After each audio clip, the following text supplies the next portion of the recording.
Il est 7h51. Messieurs Brunet Neumann, bonjour. Bonjour Jean-Jacques. Je vais vous surprendre. Dites-moi, vous avez entendu, ça vous a fait rire, Laurent, tout à l'heure. Je ne sais pas si Eric a écouté. 72, c'est un sondage. 72% des Français préfèrent passer Noël dans leur famille plutôt que dans leur belle famille. Et nous avions plein de témoignages d'auditeurs nous dire, ah non, moi j'ai pas envie d'aller passer Noël, d'aller déjeuner le jour de Noël ou le 24 avec ma belle famille. C'est vrai pour vous ça, Eric, ou pas? Non? Je suis un peu curieux. Je ne répondrai pas à cette question pour des raisons diplomatiques évidentes. Il souhaite passer de bonnes fêtes de Noël, il ne peut pas répondre. Il souhaite ne pas avoir d'embrouille. Bon, il est 7h52 d'ailleurs.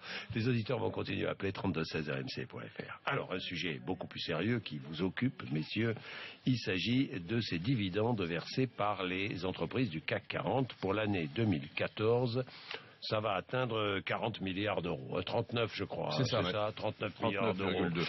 Ça vous choque ou pas? Non, c'est normal qu'on verse des dividendes. C'est beaucoup quand même, non? Moi, j'aime bien que vous commenciez sur ce ton-là, parce que ça n'est pas choquant. Oui. C'est une preuve du dynamisme du capitalisme français. Il faut savoir que l'investissement en actions, c'est le socle du financement de nos entreprises. Sans ça, il n'y a pas d'entreprise. Sans ça, il n'y a pas de financement bancaire. Sans ça, il n'y a pas d'investissement. Sans ça, il n'y a pas de commande. Sans ça, il n'y a pas d'emploi. Et alors, en plus, en France, il se trouve que c'est un peu particulier, c'est que plus de 50% des actions de ces géants du CAC 40, c'est de l'argent français, 80% de l'argent européen, et puis il y a les petits porteurs. Regardez des sociétés du CAC 40 comme Air Liquide, c'est 35% de gens comme vous et moi qui sont des petits porteurs. Donc alors je sais que dans l'idéologie dominante, on aimerait des géants du CAC 40 sans actionnaires. Ça, on aime bien. On aimerait des chefs d'entreprise qui ne gagnent pas d'argent. Mais non, mais j'ai entendu Nicolas Sarkozy nous vanter le un tiers. Vous vous souvenez pas de ça? Jean-Jacques. Qui n'ont jamais d'ailleurs été impliqués.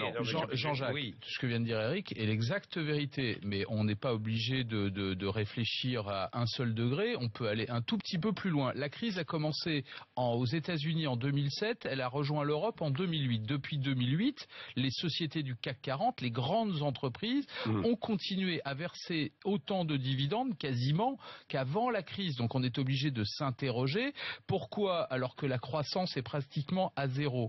Pourquoi, alors qu'on n'arrive absolument pas à augmenter les salaires? Vous avez vu que le SMIC va péniblement augmenter de 0,8% au 1er janvier. Pourquoi, au moment où les entreprises licencient? 2013, on a perdu 300 000 emplois, 300 000 chômeurs de plus. Eh bien, pourquoi, malgré tout, ces grandes entreprises continuent à verser autant de dividendes, y compris d'ailleurs les années où les profits baissent?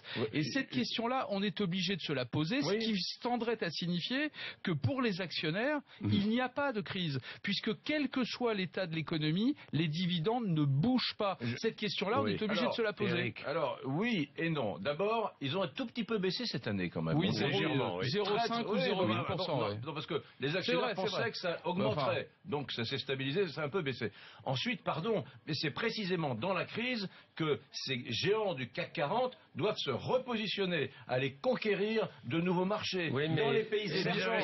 On a besoin d'investissement. J'attendais cet argument, Eric, mais malheureusement, les actionnaires font le boulot, les actionnaires sortent l'argent de la poche, et les actionnaires, ils sont comme vous et moi, ils attendent ce sont de pauvres hommes, avec leurs failles et leurs faiblesses, malheureusement, ils attendent des retours sur investissement. Cet argument ne tient pas. Le capitalisme. Cet argument ne tient pas, pardonnez-moi, parce que justement, les entreprises n'ont jamais aussi peu investi dans la recherche et le développement. Messieurs, jamais. Je ne sais pas desquels vous parlez, mais pas les géants du CAC 40, oui. Ils s'en sortent. S'ils s'en sortent, c'est parce qu'ils sortent de France. Non, alors, juste un mot là-dessus, c'est très sortent de France, ils vont conquérir de nouveaux marchés hors de France. Eric, pardonnez-moi, vous vous trompez.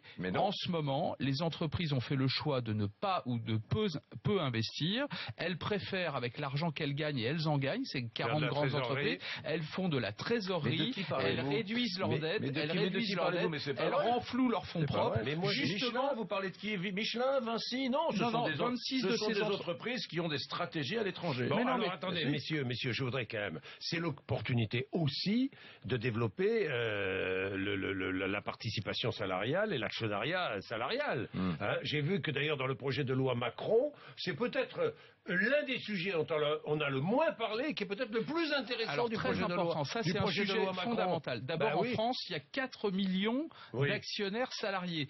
C'est beaucoup, mais c'est vrai que depuis 3 ans, ce nombre n'augmente plus. Et donc, dans la loi Macron, on est en train d'essayer de voir par quelles conditions, comment on peut relancer cet actionnariat salarié. Il n'y a rien de mieux que d'impliquer les salariés à la réussite de l'entreprise. J'ai vu aussi et de que leur faire partager les profits. la fiscalité sur les actions gratuites allait baisser. C'est aussi une solution. C'est une façon de faire. Pour récompenser le salarié. Mais ça c'est formidable. C'est formidable, mais ce qui est quand même bien pour les boîtes du CAC 40, c'est intéresser les fonds. Je sais que je dis un gros mot, mais les fonds d'investissement, les fonds de pension, les fonds souverains, ils mettent de l'argent dans les boîtes, ils permettent aux grosses sociétés, encore une fois, de se déployer sur le plan international, et c'est vrai, et ils veulent en retour que les actionnaires soient payés. C'est vrai. Mais enfin, c'est eux. C'est gentil de parler de l'actionnariat, de cette dimension sociale. Elle est importante pour les hommes qui composent l'entreprise. Mais enfin, ce qu'il faut aujourd'hui, c'est des fonds du monde entier qui disent cette boîte française, on y croit et on va investir. Il faut un équilibre. Il faut des gens qui travaillent. Vous vous souvenez qu'il y a quelques jours, entre nous, on en a même débattu tous les deux,